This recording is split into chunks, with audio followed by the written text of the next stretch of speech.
My in-laws invited a stranger to Christmas dinner to replace me, and my husband made sure it was the last family gathering they'd ever host. Caleb and I have been married for 4 years, and I still remember thinking his family was a little too perfect at our wedding. His parents gave a toast about legacy and grandchildren, and how excited they were to watch our family grow. I smiled through the whole thing, because I didn't know yet what was coming.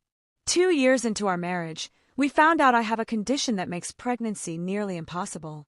We grieved together, and eventually made peace with our path forward. His parents did not make peace with anything. The comments started small at first, which made them easy to brush off.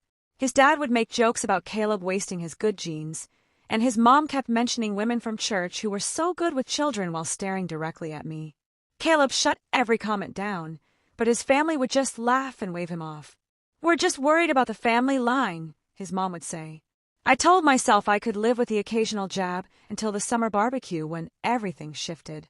Caleb was inside getting drinks, and his sister cornered me on the patio with her phone out. She started scrolling through photos of women I didn't recognize, telling me their names and jobs, and how much they wanted kids.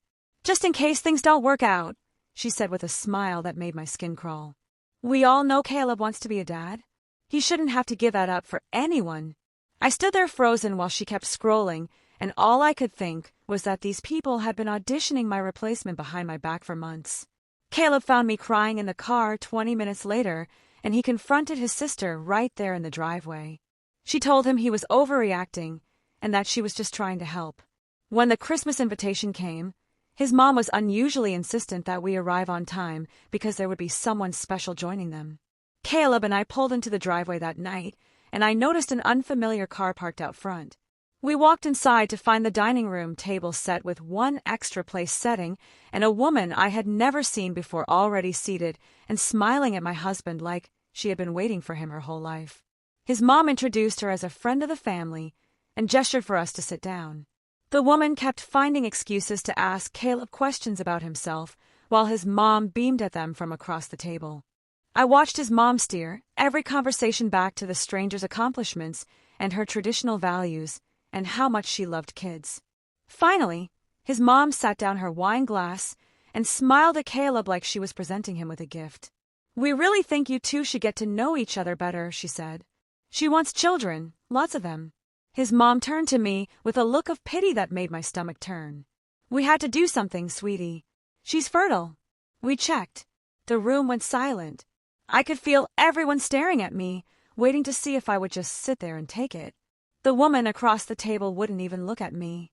I stood up so fast my tears scraped against the floor. "You checked.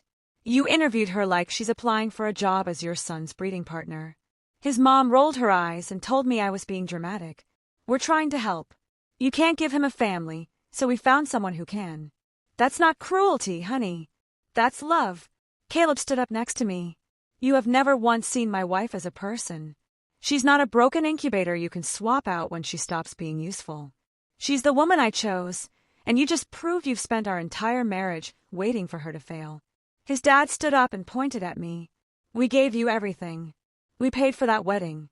We deserve grandchildren, and if she can't provide them, then we have every right to find someone who can." Caleb's voice went cold. "You're doing this because you see women as livestock." The stranger finally spoke up with her face pale and her voice trembling. "They told me you two were already separated. They said this was just a dinner to meet a family friend going through a divorce." She looked at his parents with absolute disgust. "You told me she was already out of the picture." Caleb grabbed my hand and told his parents we were done. Not just with Christmas, but with them. His mom's face twisted. "We spent 2 years watching you waste your life, waiting for a miracle that's never coming. You're really going to throw away your family for a barren woman?" Caleb didn't even flinch. "I'm walking away from people who never deserved to call themselves family in the first place." We sat in the car for a long moment without speaking. I put my hand on my stomach and let out a shaky breath. So much for the announcement.